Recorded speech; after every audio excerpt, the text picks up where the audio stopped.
Hello everybody, I'm Raphael Perry and it's time for some more Bloodsword. Now when last we left off we had failed to summon Icon the Ungodly to the Shrine of Summoning. Even though we know for certain he is dead, which means there must be something powerful keeping him from coming to us. It also means that there was no secret shortcut or trap. But some interesting insights, and now we're heading over to Angvar's Mead Hall. And I'll reread this section on that note. Ah, Angvar's Hall, says the traveller when you mention your destination. As a matter of fact, I was going to suggest that we went there before crossing the river. We may be able to get some honey cake there, you see, and honey cake is the favourite fare of the monster Garm, who guards the Gate of Mist. So if we can get some honey cake... His voice trails off into a chuckle. Well, take my word for it. It's worth the trip. Now, whenever I heard of honey cake in Viking and Anglo-Saxon stories, I always imagined it as like rock cakes, but with a sort of honey flavour. Turns out, actually, it's rather different. It's in big sugary slabs, like sort of toffee or Kendall-mint cake or something. Anyway, let's continue. We have our destination and hopefully we will arrive there shortly. I've noticed that a few of the journeys here in Sheol seem to bypass distance and arrive immediately at the destination. For instance, when we departed from the shrine, from the stone plaque here with the map on it to the village was immediately described as if we just arrived there with no intervening journey. We may get, and I think that could be to do with making this feel more otherworldly and more like a spirit journey and less a physical one.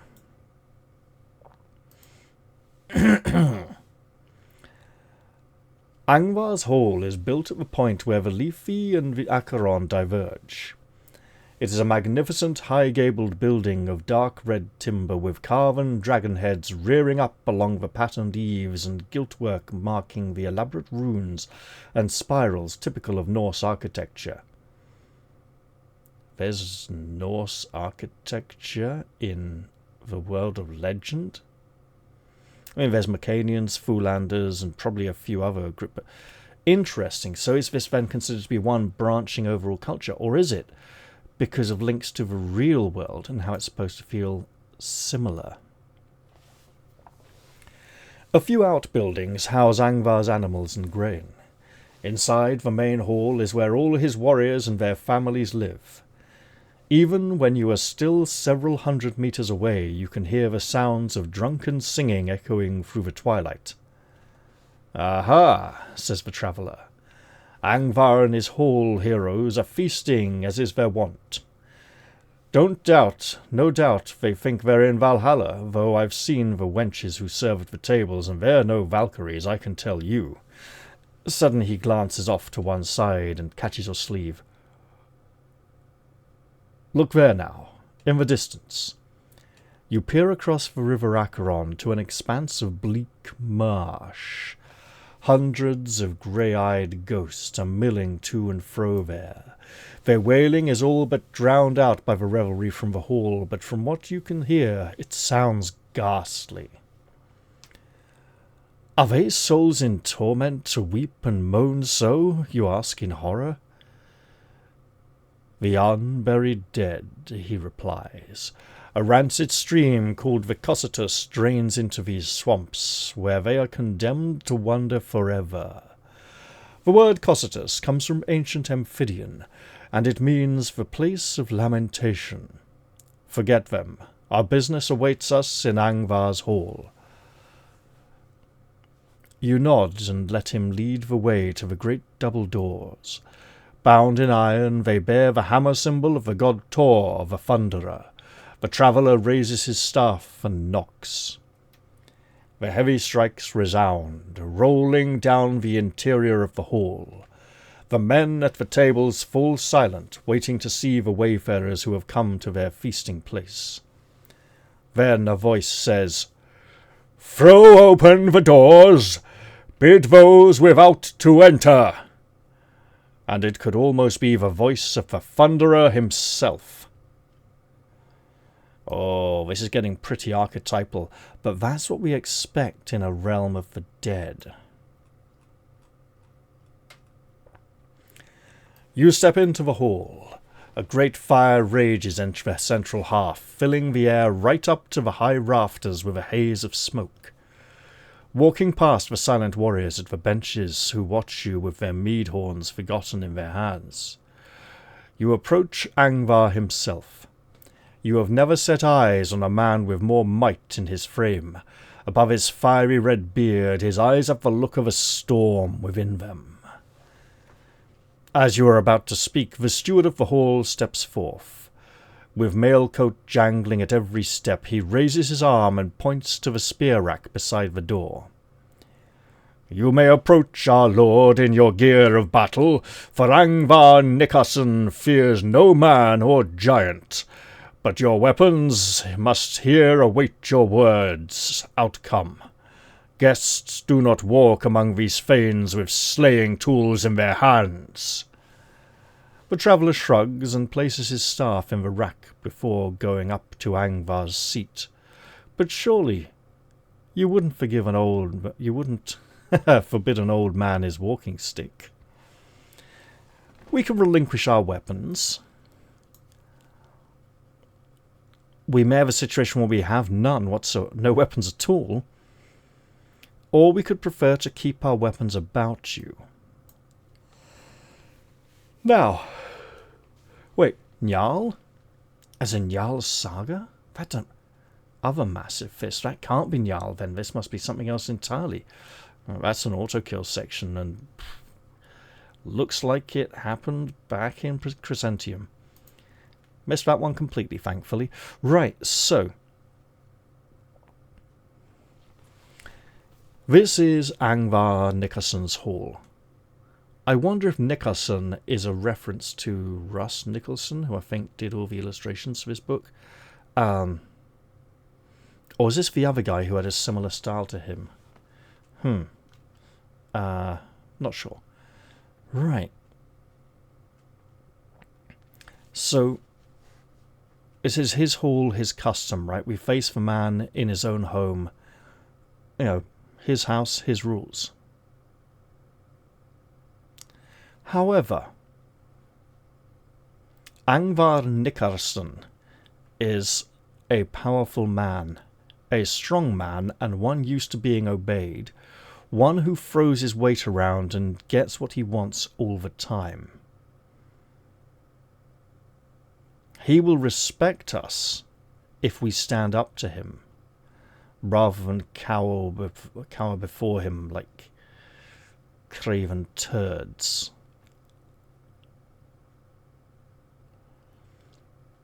Although that respect will need to be earned, quite possibly by some show of force.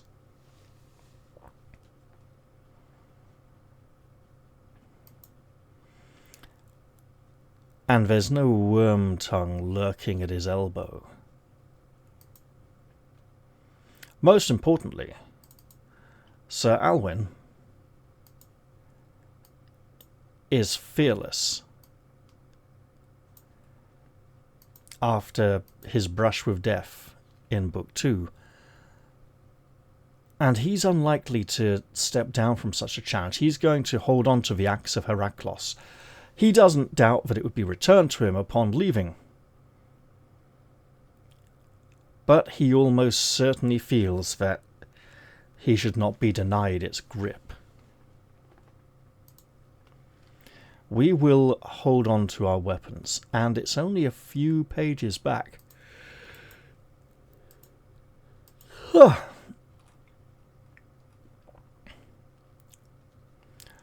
Only a fool would part with his weapons for even an instant in such a land as this, you declaim. You glance sidelong at the steward, but your words are meant for Angvar's ears. Additionally, if our warrior acts in such a craven manner, he may suffer experience loss, just as depicted there on the opposite column, which we will ignore. That's obviously back on the island of Circe, so don't worry about that. The red-bearded lord leans forward in his chair. His cloak is a bearskin that scarcely covers his broad shoulders. You could easily believe that he tore the pelt from a beast slain with his own hands. He speaks to the traveller, but his words seem intended for you. "Who is it that you bring with you, godless wanderer? You are welcome here in my hall, as long as you work no mischief. Aye, even though you have the look about you of my sly foster brother, whose tongue breaks word locks. But any you bring with you must obey the honour code of the hall, or it is best and simplest that they leave." The traveller bows to him. "You are generous, my lord. A lesser man might be moved to anger by such a breach of etiquette." He turns to you. "Do as the steward bids you, or we must leave now." The traveller has given us ill advice before, on 2 separate occasions now. He's told us to leave the people to their fate in the village, and the trickster was able to find a workaround. He encouraged us to drink the water that would drive us mad or put an end to our existence and cause us to suffer all the damage we have ever suffered before all at once.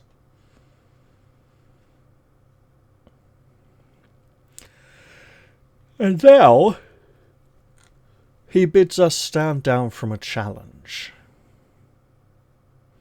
Angvar is one who will probably relish a challenge. He's almost daring us to oppose him.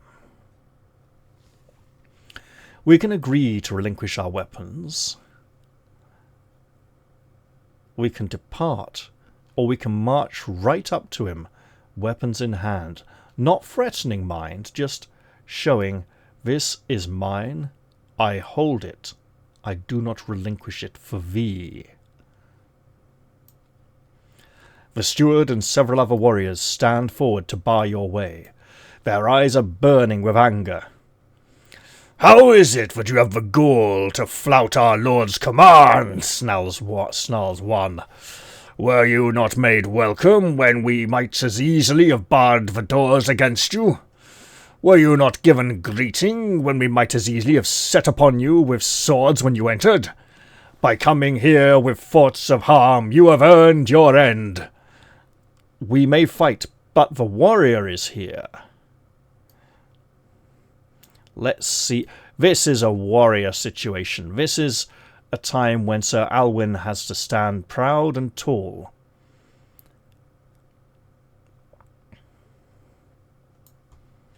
Let's see how it goes. "Who better to deal with angry fighting men? Lowering your weapon, you stare coldly past them to where Angvar sits.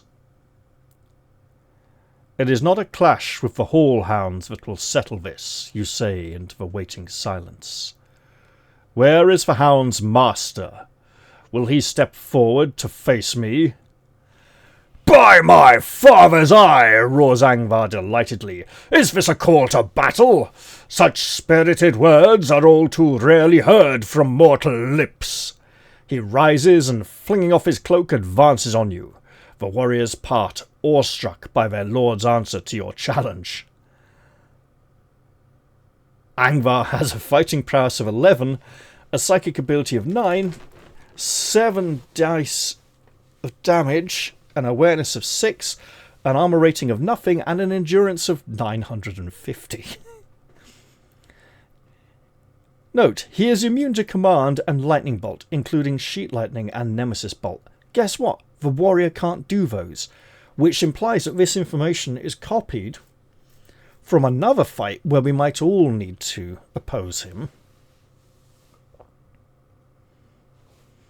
Victory is impossible. We could flee along with all our companions. We could surrender to Angvar, a very unusual choice, or get killed. With 7 dice, that could go as high as 42. It would average around mid-20s, and we got 3 points on. We can take a blow before surrendering. And you know what, for this, I think I will use the Mead Hall map from book 2, sorry. Back in a bit. Well, here we are in Angvar's Mead Hall, ready to fight. And we see Sir Alwyn's companions cowering off on the side there, ready to drag him to safety once he's had enough. Okay. Right. This is going to be interesting. Now, he's not going to respect us if we surrender straight away. And I'm thinking the only way to truly gain such a warrior's respect is to attack him. So that's just what Sir Alwyn will do. Defending won't get him anywhere in single combat. Let's try. That's a good blow. The axe of Heraklos strikes true, although admittedly Angvar is pretty much immune to damage. Now, let's get a damage roll in. Come on. Sir Alwyn has already injured a simulacrum of one of the ancient demons of the Tartashim faith. You might as well inflict a mere 6 points of damage on Angvar, taking him down to 944 endurance points, at which point Angvar is blatantly going to retaliate. Oh, that's going to hurt. What do we got? 22. Okay. 22 damage minus our 3 points of armor is 19. Leaves Sir Alwyn with 11 endurance points. At which point, I'm not sure he can take another blow like that. He'd better yield. I yield! I yield! Enough! Gramercy!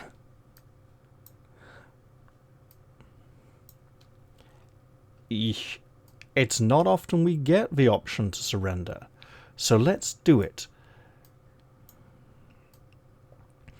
If you're down to half your normal endurance score or less, if you still have more than half your endurance score, no, we're definitely under half. And technically, this is a non-combat section, so the sage could start healing, but realistically, since his health level matters, I'm going to leave it exactly where it is.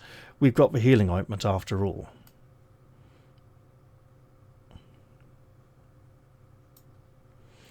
Angvar accepts your surrender by giving you a hearty clap on the back.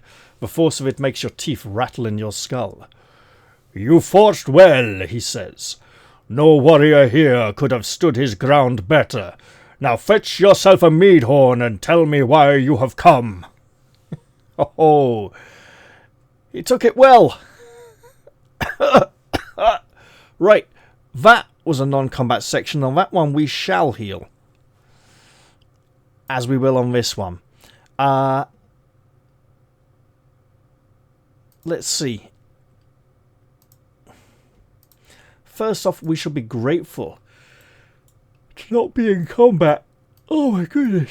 Well, we'll try a 3-point healing roll. Spend 3, get back 9. So we'll replenish the 3 that Brother Kern has spent and give 6 back to Sir Alwyn, taking him to 17. That's not a fight that we won, so we could not have used the golden snuff box of Shor Miano. And since we're at this new section, let's do another 3-point healing roll. Ooh, okay, that didn't work out so well. Fair enough. The mead that Angvar's serving girls bring you must be magical.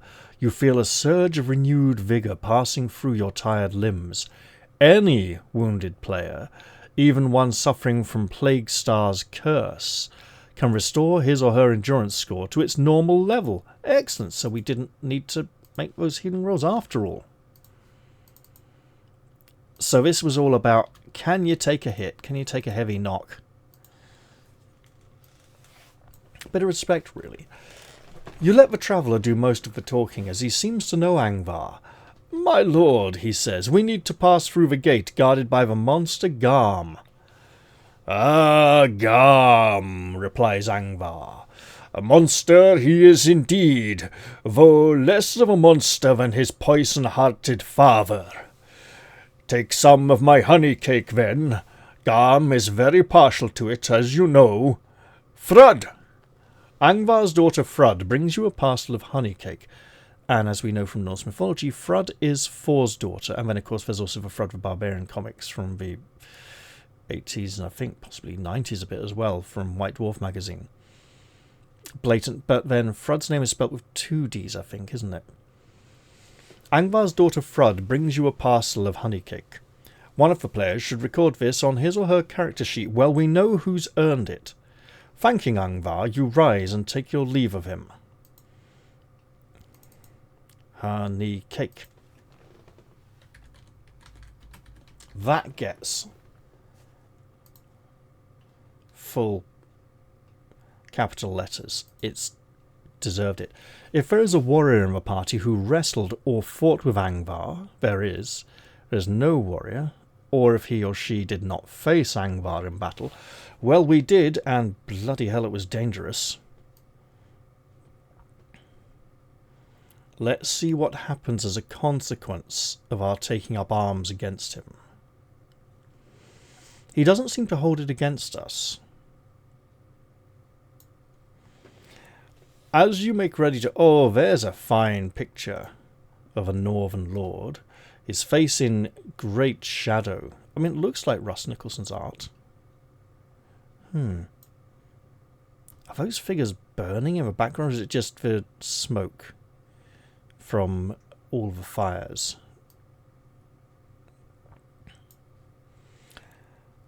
As you make ready to depart, Angvar puts his arm around your shoulders and steers you over to a darkened corner of the hall. Hence the darkened face. I see. Lifting a hide, he shows you a jewelled treasure chest, which he unlocks and opens. The glitter of gold and silver shines up into your eyes. Angvar reaches into the chest and takes out a silver armband for each player. It is not often I take a shine to mortals, he says, but your bravery has impressed me.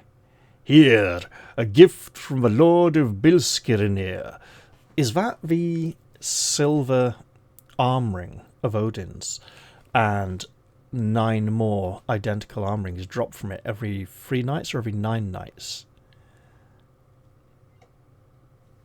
You take the armbands. Each player examines his or hers and finds it covered with runes. Well, we're going to take those. We might need to call them something specific. The sage is here, and may know more about these before we write them down. The most prominent of the engravings is the Old Norse rune Hagalaz, representing the power of thunder and lightning.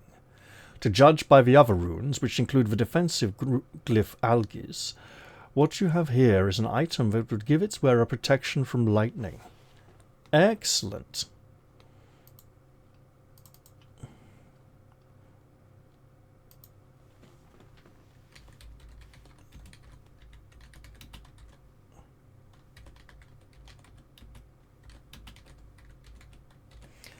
Going with the Germanic names for the runes, I see.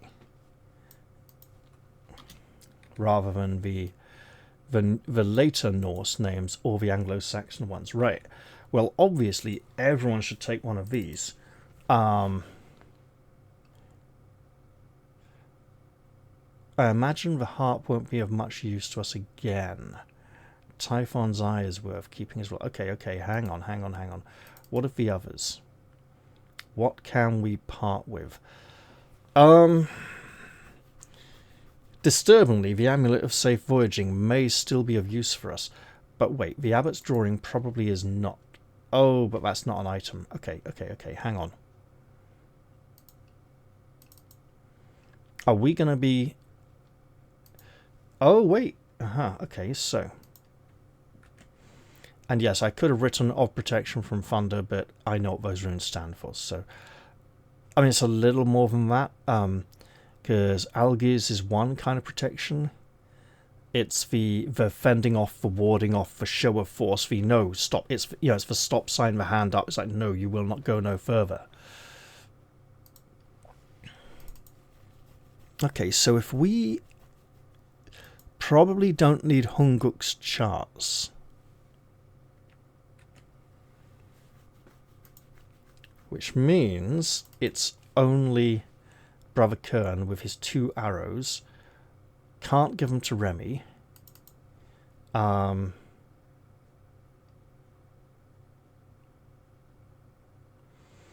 the Iron Bell... Okay, so let's say we give the Iron Bell to Ariadne for now. And while we got this one open, why did I close it? And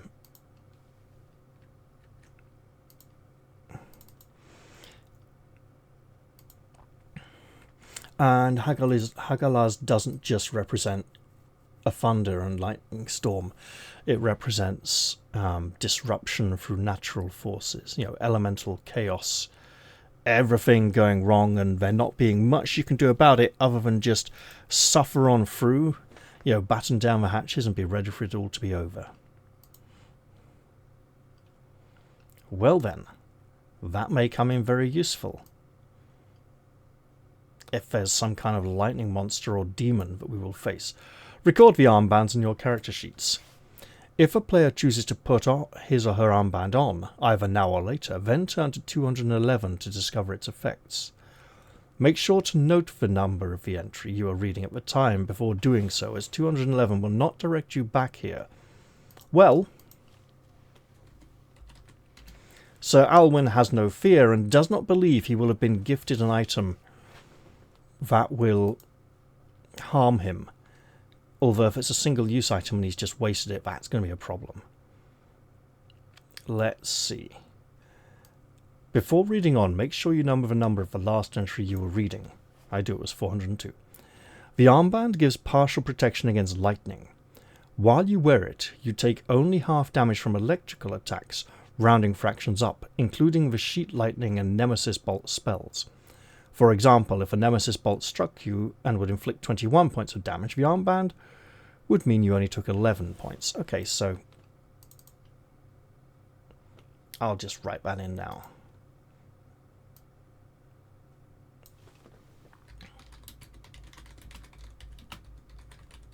Half damage from lightning.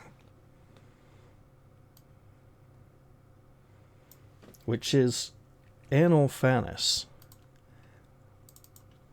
quite potent. Now, I'm going to be completely honest here. Having looked through this book, no, not like that, but, even as we've played now, we have passed what appears to be a picture of some kind of cloudy head of a man spitting lightning bolts.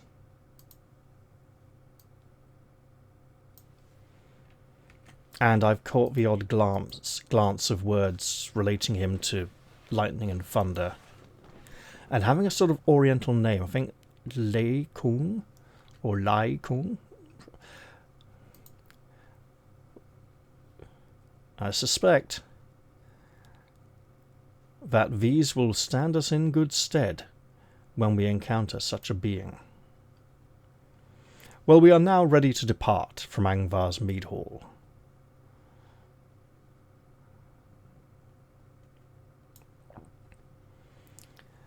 You step out of the warm, welcome warmth of the Mead Hall into the cold air of Sheol.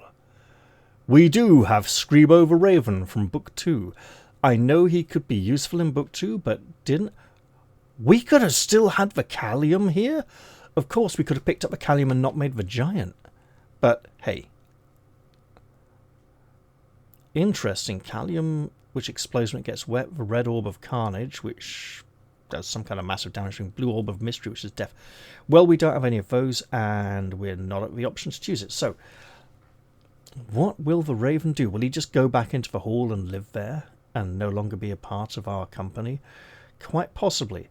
But what would be the point of taking him away now, after him doing nothing for all this time? For the first time, you notice that Scribo is not with you. A loud croak draws your gaze to the upper eaves of the hall, where he sits perched like a disreputable old man. Ignoring all your efforts to entice him down, he stays there, watching you with his beady eyes. You will have to leave him there. The wretched bird, to think you have kept him sheltered and fed all these years. Remove him from your character sheet. So, this gives me the impression that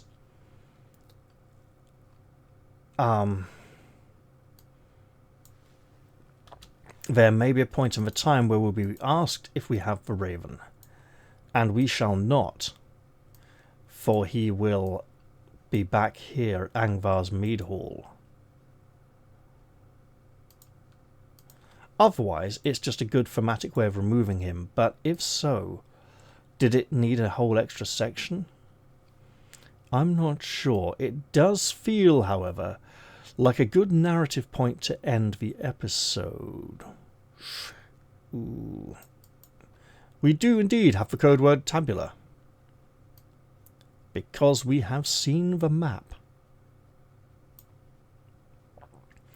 If you have not yet done so, you could now visit the Shrine of Summoning. We have already been there. We do not have the code word Gjallar, which would surely be hard to obtain. The only code word we have so far is tabula. And the dead shade of Cordelia is with us. So, Gjallar, isn't that something to do with a horn? Not a drinking horn, but a horn for blowing. Deciding that you should make for the centre of Sheol with all haste, you jog back over the moors to the bridge. Oh wait, was Gjallar to be gained from helping the people in the... Maybe if we fought the cacodemons? Did I forget to write a code word down? Well, that I think I will have to check at the end of the episode. Okay. Okay, this is something we should probably be reading. Right. Okay. Something next time. Yeah. I'm going to end this episode here. I hope you've all enjoyed it, and I'll look forward to seeing you all in the very next episode. I'll say goodbye for now, though, and cheerio, everyone. I'm sure you're all just as brave and heroic as Sir Alwyn was this episode. You'd bloody better be. Bye for now.